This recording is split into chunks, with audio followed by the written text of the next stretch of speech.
अस्सलाम वालेकुम रहमतुल्लाह दोस्तों, वेलकम टू माय चैनल।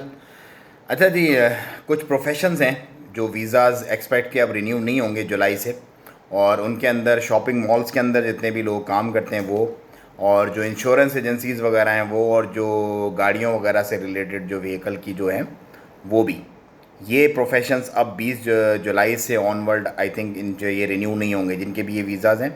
तो वो अपनी तरतीब अभी से ही देख लें किस तरह से उनको अपनी क्या तरतीब बनानी है। उसके बाद सल्तनत में डेथ जो हैं वो बहुत ज़्यादा हो रही हैं मुसलसल, मतलब पिछले कई दिनों से, और 43, 40, 39 ये फिगर चल रहा है, और केसेस भी जो है वो तकरीबन 2200 के करीब पहुंच गए हैं।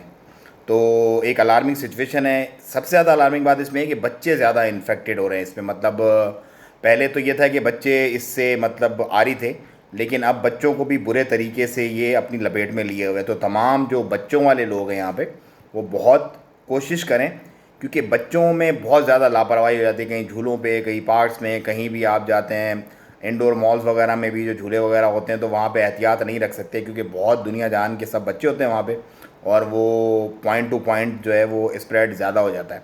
तो अगर आप अपने बच्चों से प्यार करते हैं तो ज़रूर इस बात का ख्याल रखें कि आपके बच्चे किसी भी ऐसी चीज़ के टच में ना आए कि खुदा ना खास्ता आपको कोई परेशानी उठानी पड़े। उसके बाद वैक्सीनेशन की कुछ बात करते हैं। 18 साल से प्लस के भी जो लोग हैं वो भी अब, एक्सपेक्ट्स की मैं बात कर रहा हूँ, मानियों के लिए तो ऑलरेडी था पहले ही, वो भी अब वैक्सीनेशन की अपनी रजिस्ट्रेशन वगैरह जो है तरसुद प्लस ऐप से करवा सकते हैं, और अपनी वैक्सीनेशन वगैरह वो ले सकते हैं। जुलाई से ऑनवर्ड स्टार्ट हो जाएगा। इस वक्त ओमान में तकरीबन पर डे बेसिस पे जो है वो कई कई हज़ार लोगों को वैक्सीनेशन की जा सकती है। डिफरेंट बूथ बने हुए हैं। इसी तरह जो ये कन्वेंशन एंड एग्जीबिशन सेंटर है, इसके अंदर भी 60 के करीब बूथ हैं। इसी तरह सलाला में, सुहार में, डिफरेंट डिफरेंट प्लेसेस पे अच्छे इंतजाम किए जा रहे हैं और वैक्सीनेशन दी जा रही है। बहुत सारे लोग ये पूछते हैं कि हमें पाकिस्तान, इंडिया, बांग्लादेश से हम लोग आना चाह रहे हैं, तो हम कौन सी वैक्सीनेशन लेकर के आएँ।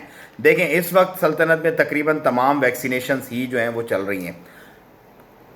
आपकी फाइज़र भी है, एस्ट्राजेनेका भी बहुत सारे लगा रहे हैं, और उसके बाद स्पटनिक, और ये जो साइनोवैक मेरा ख्याल है, जो चाइनीज़ एक वैक्सीन है जो पाकिस्तान में सबको लग रही है, उसकी भी चल रहा है मामला।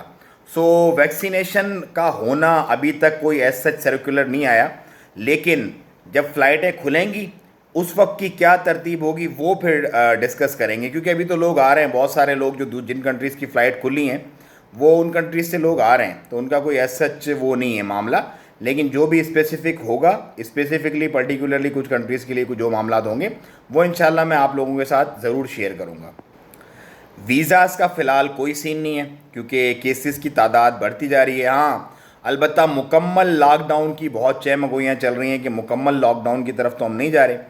उसके मामले में, उसके बारे में असल में ये सारी बातें क्यों हो रही हैं, क्योंकि केसेस की तादाद बढ़ रही है, तो हर बंदा इस वक्त तशवीश के आलम में है कि यार अब बस अब ये होने वाला है, लेकिन अभी तक हुआ नहीं है। और मैं फिर यही कहूँगा कि आप अमन में जंग की तैयारी करें, अपने मामलात को इस तरह से रखें, खुदा ना खास्ता अगर हो भी जाता है तो आप फाइनेंशियली कम अज़ कम आपको स्ट्रगल ना करनी पड़े।